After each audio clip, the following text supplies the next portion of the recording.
చేస్తుందంట వాక్యము, బతికిస్తుంది అని వాక్యం చెప్తుంది. ఈరోజు దేవుడు ఇక్కడ అనేక బిడ్డలతో మాట్లాడుచున్నాడు. మీరు మందిరాలకు వెళ్తున్నారు, వస్తున్నారు, ఆరాధిస్తున్నారు, ప్రార్థిస్తున్నారు, అన్ని చేస్తున్నారు, కానీ మీ హృదయాలు ఏమైపోయినాయి? బండబారిపోయినాయి అని దేవుడు చెప్తూ ఉన్నాడు. ఎందుకు బండబారిపోయినాయి అంటే, అక్క ఏం చేద్దాము, పరిస్థితులు, ఇంట్లో భార్య పిల్లలు, మాటలు లేక, అప్పులు, రోగాలు, ప్రేమించేవారు లేక, ఎంత దేవుడు ఉన్నా కానీ ఏదో ఒక లోపం మాలో ఉందక్క. కొంతమంది డబ్బు కోసము, కొంతమంది ఆరోగ్యం కోసము, కొంతమంది పిల్లల కోసము, కొంతమంది పిల్లల భవిష్యత్తు ఏందోనని తల్లిదండ్రులు ఏమైపోయి ఉన్నారంట? బండబారిపోయి ఉన్నారంట.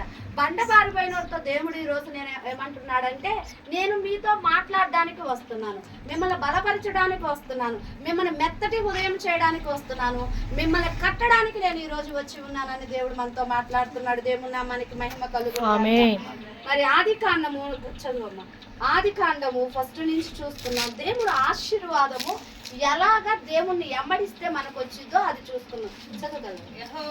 యెహోవా నీవు లేచి నీ దేశము నుండి, నీ బంధువుల యొద్ద నుండి, నీ తండ్రి ఇంటి నుండి బయలుదేరి నేను నీకు చూపించిన దేశమునకు వెళ్ళుము. దేవుని నామానికి మహిమ కలుగును గాక. ఎవరు ఈ మనిషి అంటే అబ్రహాం అన్నమాట. అబ్రహాము కాలములో వాళ్ళకి ఎవరు సువార్త చెప్పేవాళ్ళు లేరు, ఎవరు బోధించేవాళ్ళు లేరు, ఎవరు కూడా ఇలా ఇంటింటికి వచ్చి ప్రార్థన చెప్పేవాళ్ళు లేరు, వాక్యం తెలియజేసేవాళ్ళు ఎవరు కూడా ఆ కాలంలో లేరు. ఒక ఆత్మ వాళ్ళతో మాట్లాడిద్ది, ఆత్మ ద్వారానే వాళ్ళు అన్ని కూడా దేవుడి మీద విశ్వాసంతో ముందుకు వెళ్తారు. అబ్రహాము తన ఊర్లో, తన భార్య తన సొంత ఊర్లో నివాసం జరుగుతున్నప్పుడు అబ్రహాము దేవుడితో ఎప్పుడు కూడా మాట్లాడుతూ ఉంటాడనమాట. మాట్లాడుతూ ఉన్న అబ్రహాముతో దేవుడు ఒక రోజు మాట్లాడాడు. అబ్రహాము, నేను చూపించిన దేశము నువ్వు వెళ్ళు, ఇక్కడ నుంచి నువ్వు వెళ్ళిపో అని అన్నాడు.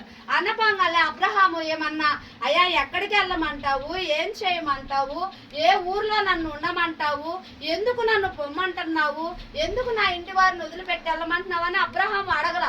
కొన్నిసార్లు దేవుడు మనతో ఏమని మాట్లాడతాడంటే, కొన్నేటి పనుల కోసము, కొన్ని భవిష్యత్తుల కోసము, కొన్ని నిర్మించడానికి కోసం కొన్నిసార్లు దేవుడు మనల్ని ఒక చోటకి వెళ్ళమంటాడు.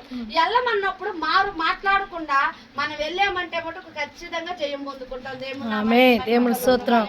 అది కుటుంబమా, పిల్లల, భర్త, భార్య, భవిష్యత్తు కాదు, కానీ దేవుడు మాటకి నువ్వు లోబడితే అబ్రహాము జీవితంలో ఏం జరిగిందో నీ జీవితంలో కూడా దేవుడు గొప్ప కార్యాలు చేయడానికి ఆయన సిద్ధముగా ఉన్నాడు. అబ్రహాముని ఎల్లమనంగానే అబ్రహాము వెళ్ళిపోయాడు. ఎక్కడికి వెళ్ళిపోవాలో అబ్రహాముకి తెలియదు, ఎక్కడ ఉండాలో అబ్రహాముకు తెలియదు, ఏమి చెయ్యాలో అబ్రహాము తెలియదు. అబ్రహాముని వెళ్తా